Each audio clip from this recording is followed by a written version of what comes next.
حضرت کے خلیفہ حضرت سیدنا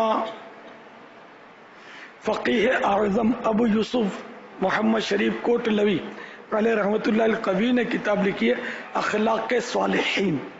مکتبۃ المدینہ نے شائع کی ہے. مختصر سی کتاب ہے, پڑھنے جیسی کتاب ہے, تصوف پر لاجواب کتاب ہے اور اتنی دلچسپ ہے کہ آپ پڑھیں گے تو آپ کو چھوڑنے کو جی نہیں چاہے گا. میں نے ایک کو دی تو پھر میں نے بولا پڑھی, بولا میں 3 بار اس کو پڑھ چکا ہوں.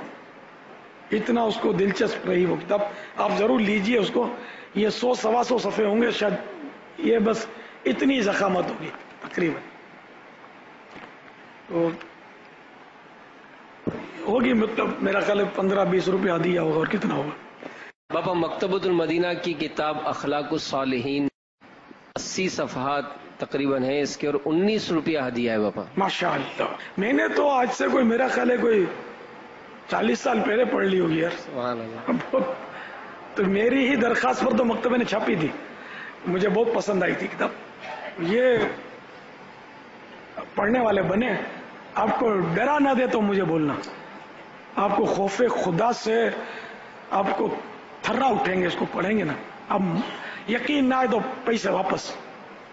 یہ محاورہ ہے تو لے لیں. صرف 80 صفحات ہیں تو ایک میرا خیال ہے کوئی گھنٹے بھر میں تو پڑھ بھی لیں گے. جو پڑھنے میں تیز ہوتے ہیں اس ٹائم میں پڑھ لیں گے 1-8 گھنٹے میں. تو ہے کوئی ہے امید ہے کوئی ذہن بنتا ہے انشاءاللہ. ماشاءاللہ. انشاءاللہ آپ کو بہت بہت سیکھنے کو ملے گا اس میں. یقین مانے کہ بہترین ترین کتابوں میں سے یہ ایک ہے. وہ مختصر اور جامع, اتنی پیاری کتاب ہے جس کی انتہا ہے. اس کی جتنی تعریف کروں کم ہے. اور ہے بھی اعلیٰ حضرت کے خلیفہ کی. ویسے ہماری عقیدتوں کہ وہ محور ہیں. اور یہ کون تھے؟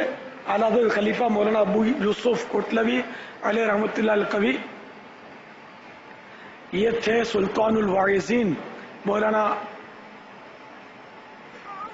ابو النور محمد بشیر قادری رحمۃ اللہ تعالی علیہ کے والد گرامی. ان کا نام سنا ہوگا, مولانا ابو النور محمد بشیر.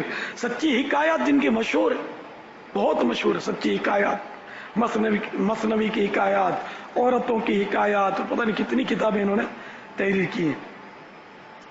اور بڑی انہوں نے طویل عمر پائی. مولانا ابو النور محمد بشیر صاحب نے زیارت کی ہے میں نے ان کی. اب وفات پا چکے ہیں. زیادہ عرصہ نہیں ہوا وفات کو ان کی, کافی لمبی عمر پائی انہوں نے رحمت اللہ تعالی علیہ. صلو علی الحبیب صلی اللہ تعالی علی محمد. مجھے اپنی اور ساری دنیا کے لوگوں کی اصلاح کی کوشش کرنی ہے.